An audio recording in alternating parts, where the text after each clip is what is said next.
यथार्थ गीता श्रीमद् भगवद गीता अथ नवमोऽध्याय। ते तं भुक्त्वा स्वर्गलोकं विशालम् क्षीणे पुण्ये मर्त्यलोकं विशन्ति। एवं त्रयी धर्ममनुप्रपन्ना गतागतं काम कामा लभन्ते। वे उस विशाल स्वर्ग को भोग कर पुण्य क्षीण होने पर मृत्युलोक अर्थात जन्म मृत्यु को प्राप्त होते हैं। इस प्रकार त्रयी धर्मम प्रार्थना, समत्व एवं यजन की तीनों विधियों से एक ही यज्ञ का अनुष्ठान करने वाले मेरे शरण हुए भी कामना वाले पुरुष बारंबार जाने आने को अर्थात पुनर्जन्म को प्राप्त होते हैं। अतः किसी प्रकार की कामना नहीं करनी चाहिए। जो कामना नहीं करते उन्हें क्या मिलता है? अनन्याश्चिन्तयन्तो मां ये जनाः पर्युपासते तेषां नित्याभियुक्तानां योगक्षेमं वहाम्यहम्। अनन्य भाव से मुझ में स्थित भक्तजन मुझ परमात्म स्वरूप का निरंतर चिंतन करते हैं। पर्युपासते लेश मात्र भी त्रुटि न रखकर मुझे उपासते हैं। उन नित्य एक ही भाव से संयुक्त हुए पुरुषों का योगक्षेम मैं स्वयं वहन करता हूं, अर्थात उनके योग की सुरक्षा की सारी जिम्मेदारी मैं अपने हाथ में लेता हूं। इतना होने पर भी लोग अन्य देवताओं को भजते हैं। येऽप्यन्य देवता भक्ता यजन्ते श्रद्धयान्विता तेऽपि मामेव कौन्तेय यजन्त्य विधिपूर्वकम्। कौन्तेय, श्रद्धा से युक्त हुए जो भक्त दूसरे दूसरे देवताओं को पूजते हैं वे भी मुझे ही पूजते हैं, किंतु उनका वो पूजना अविधि पूर्वक है, मेरी प्राप्ति की विधि से रहित है। यहां योगेश्वर श्री कृष्ण ने दूसरी बार देवताओं के प्रकरण को लिया है। सर्वप्रथम अध्याय 7 के 20वें से 23वें श्लोक तक उन्होंने कहा, अर्जुन, कामनाओं द्वारा जिनके ज्ञान का अपहरण कर लिया गया है ऐसे मूढ़ बुद्धि पुरुष अन्य देवताओं की पूजा करते हैं, और जहां पूजा करते हैं वहां देवता नाम की सक्षम सत्ता तो है नहीं, परंतु पीपल, पत्थर, भूत, भवानी अथवा अन्यत्र जहां उनकी श्रद्धा झुक जाती है वहां कोई देवता नहीं है। मैं ही सर्वत्र हूं।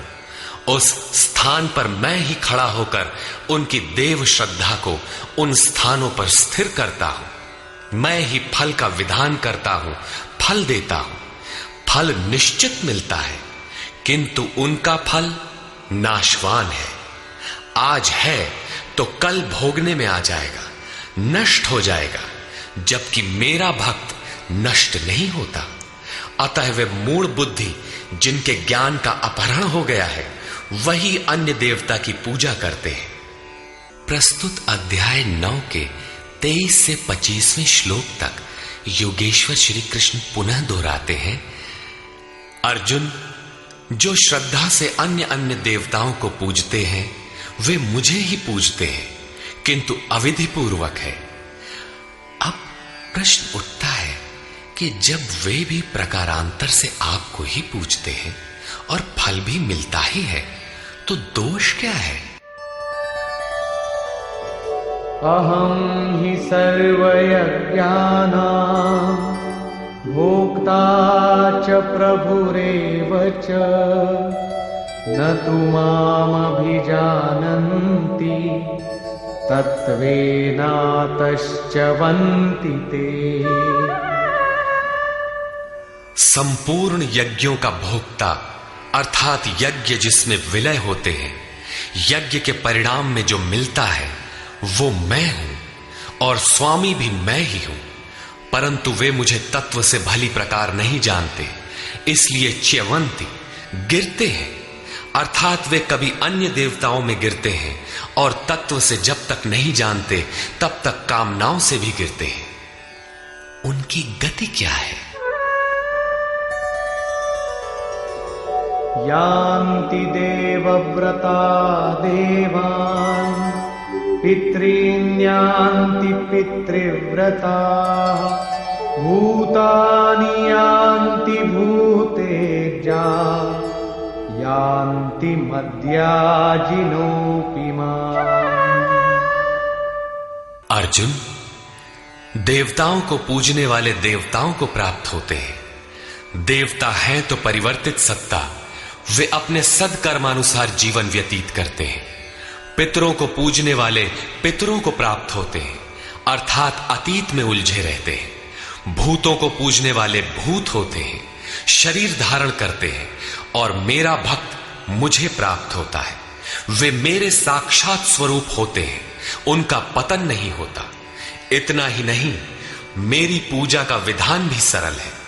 पत्रं पुष्पं फलं तोयं यो मे भक्त्या प्रयच्छति तदहं भक्त्युपहृतम् अश्नामि प्रयतात्मनः। भक्ति का आरंभ यहीं से है कि पत्र, पुष्प, फल, जल इत्यादि जो कोई मुझे भक्ति पूर्वक अर्पित करता है, मन से प्रयत्न करने वाले उस भक्त का वो सब मैं खाता हूं, अर्थात स्वीकार करता हूं।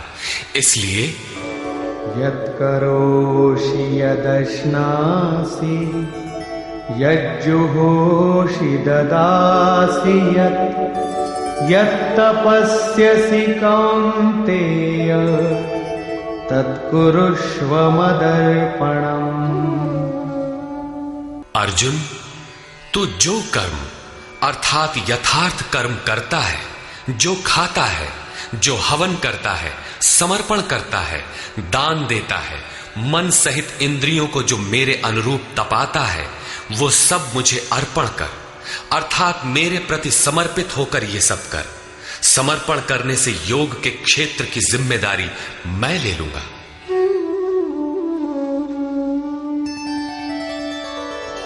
शुभाशुभ फलैरेवं मोक्ष्यसे कर्म बन्धनैः संन्यासयोगयुक्तात्मा विमुक्तो मामुपैष्यसि। इस प्रकार सर्वस्व के न्यास संन्यास योग से युक्त हुआ तू शुभाशुभ फलदाता कर्मों के बंधन से मुक्त होकर मुझे प्राप्त होगा।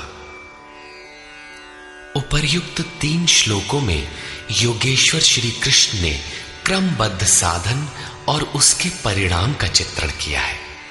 पहले पत्र, पुष्प, फल, जल का पूर्ण श्रद्धा से अर्पण, दूसरे समर्पित होकर कर्म का आचरण, और तीसरे पूर्ण समर्पण के साथ सर्वस्व का त्याग। इनके द्वारा कर्म बंधन से विमुक्त अर्थात विशेष रूप से मुक्त हो जाएगा। मुक्ति से मिलेगा क्या? बताया, मुझे प्राप्त होगा। यहां मुक्ति और प्राप्ति एक दूसरे के पूरक हैं। आपकी प्राप्ति ही मुक्ति है, तो उससे लाभ? इस पर कहते हैं, समोहं सर्वभूतेषु न मे द्वेषोऽस्ति न प्रियः ये भजन्ति तु मां भक्त्या मयि ते तेषु चाप्यहम्। सृष्टि में न मेरा कोई प्रिय है और न अप्रिय है, किंतु जो अनन्य भक्त है वो मुझ में है और मैं उसमें हूं। यही मेरा एकमात्र रिश्ता है, उसमें परिपूर्ण हो जाता हूं। मुझ में और उसमें कोई अंतर नहीं रह जाता, तब तो बहुत भाग्यशाली लोग ही भजन करते होंगे। भजन करने का अधिकार किसे है? इस पर योगेश्वर श्री कृष्ण कहते हैं, अपि चेत् सुदुराचारो भजते मामनन्यभाक् साधुरेव समन्तव्यः सम्यग् व्यवसितो हि सः। यदि अत्यंत दुराचारी भी अनन्य भाव से अर्थात अन्य धन न, मेरे सिवाय किसी अन्य वस्तु या देवता को न भजकर केवल मुझे ही निरंतर भजता है, वो साधु ही मानने योग्य है। अभी वो साधु हुआ नहीं है, किंतु उसके हो जाने में संदेह भी नहीं है, क्योंकि वो यथार्थ निश्चय से लग गया है। अतः भजन आप भी कर सकते हैं, बशर्ते कि आप मनुष्य हो, क्योंकि मनुष्य ही यथार्थ निश्चय वाला है।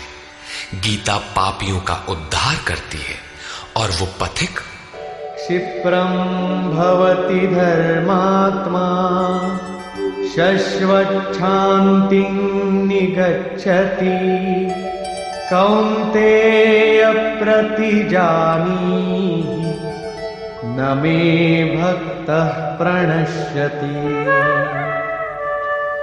इस भजन के प्रभाव से वो दुराचारी भी शीघ्र ही धर्मात्मा हो जाता है, परम धर्म परमात्मा से संयुक्त हो जाता है तथा सदैव रहने वाली परम शांति को प्राप्त होता है। कौन्तेय, तो निश्चय पूर्वक सत्य जान कि मेरा भक्त कभी नष्ट नहीं होता। यदि एक जन्म में पार नहीं लगा तो अगले जन्मों में भी वही साधन करके शीघ्र ही परम शांति को प्राप्त होता है। अतः सदाचारी दुराचारी सभी को भजन करने का अधिकार है। इतना ही नहीं, अपितु मां हि पार्थ व्यपाश्रित्य येऽपि स्युः पापयोनयः स्त्रियो वैश्यास्तथा शूद्राः तेऽपि यान्ति परां गतिम्। पार्थ, स्त्री, वैश्य, शूद्रादि तथा जो कोई पाप योनि वाले भी हों, वे सभी मेरे आश्रित होकर परम गति को प्राप्त होते हैं। अतः ये गीता मनुष्य मात्र के लिए है, चाहे वो कुछ भी करता हो, कहीं भी पैदा हुआ हो, सबके लिए ये एक समान कल्याण का उपदेश करती है। गीता सार्वभौम है। पाप योनि, अध्याय 16 के 7वें से 21वें श्लोक तक आसुरी वृत्ति के लक्षणों के अंतर्गत भगवान ने बताया कि जो शास्त्र विधि का त्याग कर नाम मात्र के यज्ञों द्वारा दंभ से यजन करते हैं, वे नरों में अधम है। यज्ञ है नहीं किंतु नाम दे रखा है और दंभ से यजन करता है, वो क्रूर कर्मी और पापाचारी अर्थात पाप योनि है। वैश्य शूद्र भगवत पथ की सीढ़ियां हैं। स्त्रियों के प्रति कभी सम्मान कभी हीनता की भावना रही है, किंतु योग प्रक्रिया में स्त्री और पुरुष दोनों का समान ही प्रवेश है। किं पुनर्ब्राह्मणा पुण्या भक्ता राजर्षयस्तथा अनित्यमसुखं लोकम् इमं प्राप्य भजस्व माम्। फिर तो ब्राह्मण तथा राजर्षि क्षत्रिय श्रेणी के भक्तों के लिए कहना ही क्या है। ब्राह्मण एक अवस्था विशेष है जिसमें ब्रह्म में प्रवेश दिला देने वाली सारी योग्यताएं विद्यमान हैं। शांति, आर्जव, अनुभवी, उपलब्धि, ध्यान और इष्ट के निर्देशन पर जिसमें चलने की क्षमता है, यही ब्राह्मण की अवस्था है। राजर्षि क्षत्रिय में रिद्धियों सिद्धियों का संचार, शौर्य, स्वामी भाव, पीछे न हटने का स्वभाव रहता है। इस योग स्तर पर पहुंचे हुए योगी तो पार होते ही हैं, उनके लिए क्या कहना है। अतः अर्जुन, तू सुख रहित क्षण भंगुर इस मनुष्य शरीर को प्राप्त होकर मेरा ही भजन कर। इस नश्वर शरीर के ममत्व पोषण में समय नष्ट न कर। अतः वे भजन की धारणा पर प्रोत्साहन देते हैं। मन्मना भव मद्भक्तो मद्याजी मां नमस्कुरु मामे वैश्यसि युक्त्वैवम् आत्मानं मत्परायणः। अर्जुन, मेरे में ही मन वाला हो, सिवाय मेरे दूसरे भाव मन में ना आने पाए। मेरा अनन्य भक्त हो, अनवरत चिंतन में लग, श्रद्धा सहित मेरा ही निरंतर पूजन कर और मेरे को ही नमस्कार कर। इस प्रकार मेरे शरण हुआ, आत्मा को मुझ में एक ही भाव से स्थित कर, तो मुझे ही प्राप्त होगा, अर्थात मेरे साथ एकता प्राप्त करेगा। निष्कर्ष, इस अध्याय के आरंभ में